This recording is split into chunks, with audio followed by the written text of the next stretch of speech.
Good afternoon, everyone. So my name is Dr. Mizel De Silva. I'm a hepatobiliary and pancreatic surgeon. I've chosen this topic because gallbladder diseases is something which is very common among people. And there are a lot of questions which you may have in your mind. So just in an attempt to clear some of those doubts, I thought I'd talk about the different diseases which affect the gallbladder. So we'll start. Before I begin, I would want to know from you all, what do you understand by the gallbladder? I mean, anyone can just tell me what do you, when I say gallbladder, what does it mean to you? Yeah, correct. Anything else? It assists the liver. It assists the liver, okay.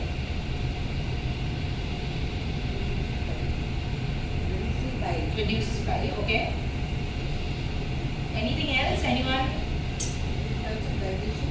Yeah, helps in digestion. So all of these things what you've said are correct. So I'll just try to explain to you what really happens within the body with this bile and the gallbladder. This is the liver. Now the liver produces bile. The bile which is formed in the liver starts flowing through the right and the left hepatic duct or the bile ducts. This bile starts flowing down. Now as it flows down, part of it is stored within the gallbladder. So basically the gallbladder stores the bile. The bile is formed within the liver and it's stored within the gallbladder. The rest of the bile which is there flows down through the bile ducts into the intestine, and that helps in digestion. Now what exactly happens when the food is getting digested is gallbladder or the bile helps in digesting fatty food. So when we consume food with fats, that's when this whole procedure goes on. So the liver will continuously produce bile, and this bile is stored in the gallbladder.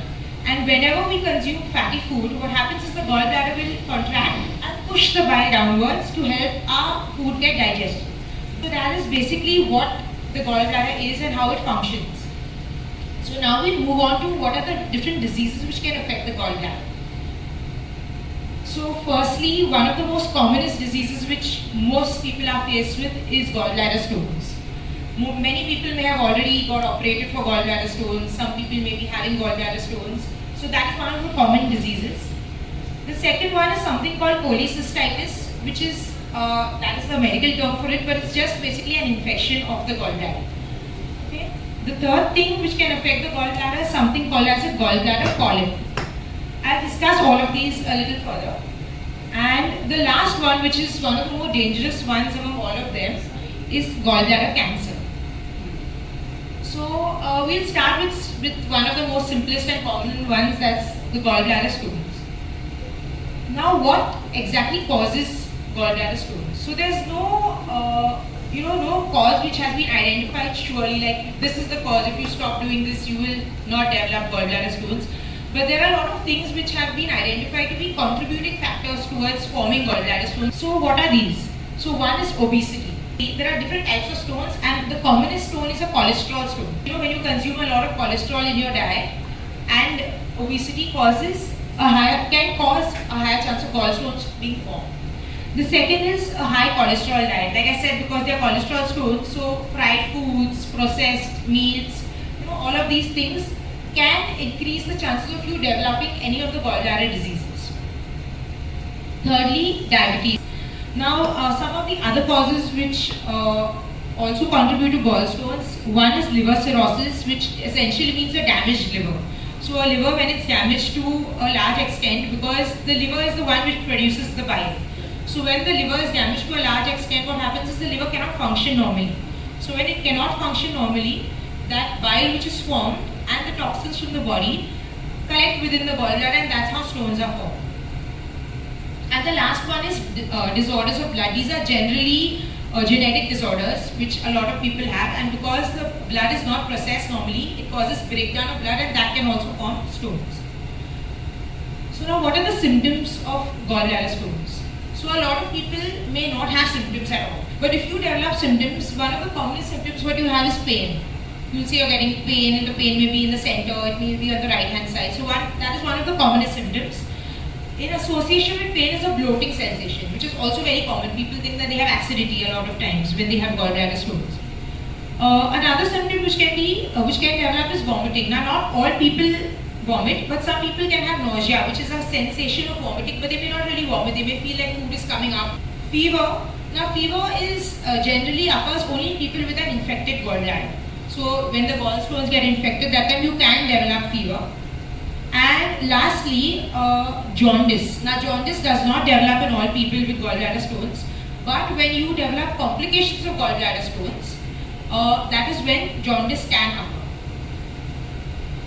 So next we'll move on to what exactly will you do, what is the treatment for gallbladder stones. Now many of you have already been knowing the treatment, especially who've already had gallstones before. So firstly is medication specifically to treat the infection, because there's always an infection associated with the gallbladder stone. So medication is the first thing, and the next thing is surgery. Now, what are the types of surgery? The commonest surgery or the gold standard surgery, what we all do now is a laparoscopic surgery or laparoscopic cholecystectomy, where there are small cuts made on the abdomen, and using a camera inside, that's how we operate. The other types of surgeries which are there is an open gallbladder surgery or open cholecystectomy. That may be needed in certain patients. So the type of surgery basically is dependent on what your symptoms are, what are the other diseases you have. And lastly, one of the latest surgeries now which have come out is robotic cholecystectomy, or by robotically performing the surgery. So this was something just in short about gallbladder stones. Next we move on to the next disease what we spoke about, which is cholecystitis. So cholecystitis, as I told you, is basically an infection of the gallbladder. Now how does this gallbladder get infected? So one of the commonest cause of cholecystitis is gallbladder stones in itself. And the other causes are any other types of infections within the body. If there's a blockage of the bile duct, if there's any other underlying disease, even severe cases of trauma can sometimes cause an infection within the gallbladder. So any kind of severe stress within the body can cause an infection. And what do we do for this? We treat the infection or the cause of it, and it may need surgery. Now the next one we'll talk about is gallbladder polyp. Basically, what is a polyp? It's just an abnormal growth within your gallbladder. Okay, now when we say growth, everybody gets scared. Okay, there's a growth. Do I have cancer? Is this going to lead to something dangerous? So a gallbladder polyp is something which is very common, and 95% of the times this is non-cancerous. It's just a small growth which is there within the gallbladder. There are a small number of cases which can turn cancerous, but that needs to be evaluated. And what is important in a gallbladder polyp is the size of your polyp, not the number. So you may have many gallbladder polyps, but that does not mean that you have a higher chance of it turning into cancer. Rather, the size of the polyp. So generally polyps which are small, that is less than 1 centimeter size or 10 millimeters, they are generally the polyps who we say are benign or they are non-cancerous. So if you have polyps like that, most of the time, depending on your condition, your doctor will ask you to just follow up, do a repeat sonography to evaluate the size. Because what we are looking for is the size or a rapid increase in the size. And generally polyps which are large, that is more than 1 centimeter, those are the ones which have a higher chance of turning into cancer. So now these are the polyps which you may, depending on your whatever your symptoms or whatever your conditions are, you may be asked to operate for these kind of polyps. And most of the times polyps will not cause any symptoms. Very rarely do they get infected and they cause the similar symptoms like infection, like the belching and bloating. Those are the symptoms which generally occur.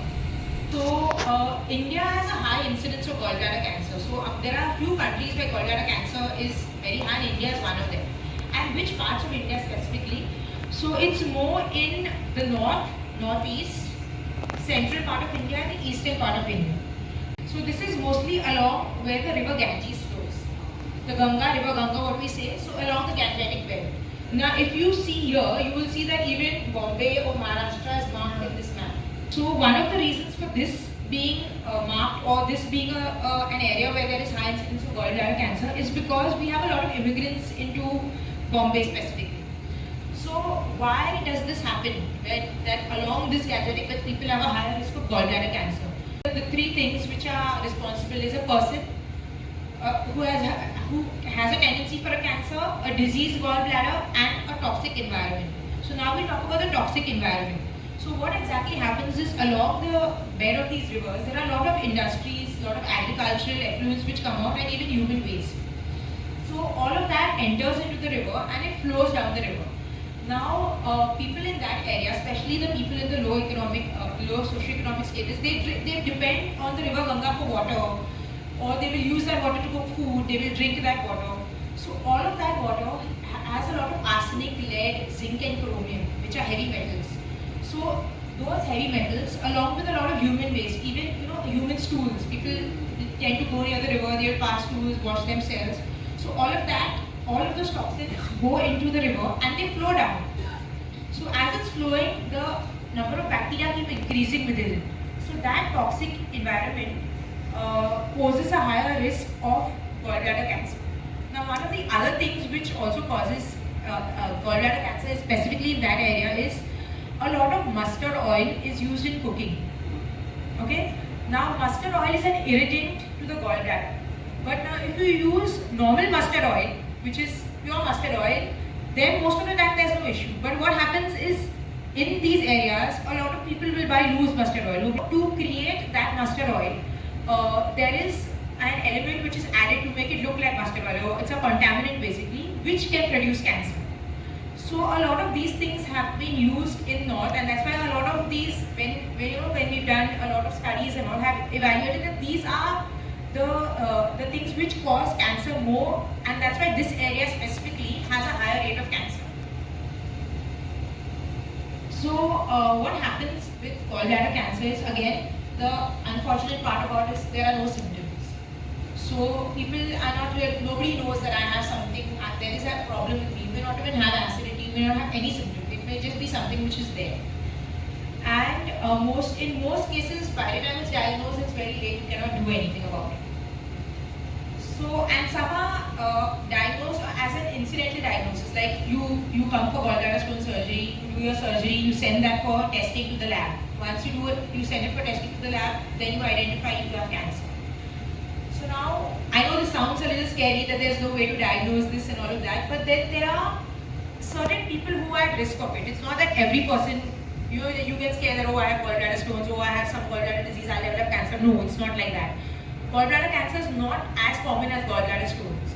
And it is common only is if you have a family history of gallbladder cancer. So if there is anyone in your family who's had gallbladder cancer, then of course you should get evaluated, get a sonography done. That is one of the commonest. The other one is a family history along with gallbladder stones. So just having gallbladder stones is not a risk factor for cancer. So don't get scared, okay, I have gallbladder stones, I may develop cancer. No. It is gallbladder, if it's gallbladder stones, it's along with a family history, along with a toxic environment. So all of those things in combination. Yeah, so what does the surgery for gallbladder cancer involve? It is a little different from other surgery what we do for gallbladder, where we just remove the gallbladder. So here we remove the gallbladder, that is one.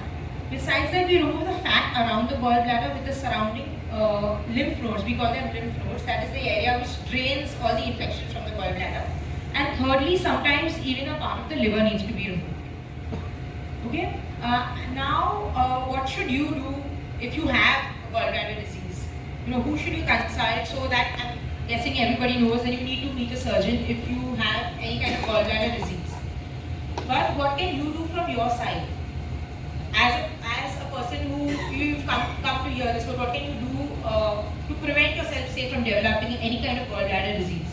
So it's mainly to do with lifestyle and diet. That's all you can do from your side. Then your lifestyle and your diet. The rest of the thing, which is family history, and those are the things you cannot control. So what are the things which are good for you? So foods which are good to consume are eggs, poultry. So a lot of chicken and all of that is good. High fiber diet. So fruits, vegetables, green leafy vegetables, anything which has a lot of fiber in it. Omega fatty acids. Now, even though fats are not good for the gallbladder, anything which includes omega-3 fatty acids especially, which includes a lot of fish oils, a lot of nuts like walnuts. These are healthy fats. So these are good for you, and even besides the gallbladder, these are good for you from terms of your heart, diabetes, or all other diseases. The next is fresh fruits and vegetables. And the last thing is exercise and gradual weight loss. Now I've specified here gradual weight loss because a lot of diets are now in fashion where you lose weight fast. And everybody wants to do the diet so they lose weight fast. A diet which causes you to lose weight fast causes gallbladder stones. So this is something which people don't know. That what happens is when you try to go on some of these diets which help you lose weight fast, what happens is because you are losing weight fast, the fat is getting broken down faster. The faster the fat is getting broken down, the liver is continuously releasing bile. So all of that fat which gets broken down into cholesterol is getting stored into the gallbladder because that's the storage of your bile. So the faster it breaks down, the quantity of cholesterol which is collected within the gallbladder increases. So that increases your chances of forming a gallbladder stone. So weight loss diets need to be gradual. The things which you need to avoid. So saturated fatty acids. So those are fatty acids which are not healthy for you. Those are ghee, butter, okay, your fried foods, your cold cuts, sausages, ham, bacon. All of these include a lot of saturated fatty acids. So saturated fatty acids are not healthy. But the omega-3 fatty acids, which includes olive oil, these are healthy fats for you. The second thing is, which is not good, is sugar or refined carbohydrates. What are refined carbohydrates? Breads, white bread, which you commonly consume, biscuits. The next is fried foods that we all spoke about. So anything which is fried, French fries, deep fried chicken, deep fried fish, all of these things. See, I'm not telling you to stop eating everything altogether. I'm saying, what is Easter? And I'm saying, don't eat all of this. You don't have to stop eating any of this altogether. But you need to reduce the amount which you eat. Say you're eating, you are in a habit of eating a lot of cookies every day for tea as a snack. If you eat 4 or 5 cookies, reduce it to 2. So something like that, reduce it gradually. None of it needs to be completely stop all this food. And the last thing is, of course, desserts, cakes, ice creams, all of it. It's basically the same food which makes you unhealthy for everything else is unhealthy even for your gallbladder. So what you need to do is gradually reduce the type of food you eat, the quantity of the food you eat, so that it will slowly help you to lose weight, and also you slowly get into the habit of eating healthy food. So eat a lot of, increase the quantity of fruits, vegetables, what you eat in your diet. So that helps a lot. So that's about it about gallbladder. Thank you all so much for coming, and I hope you learned something.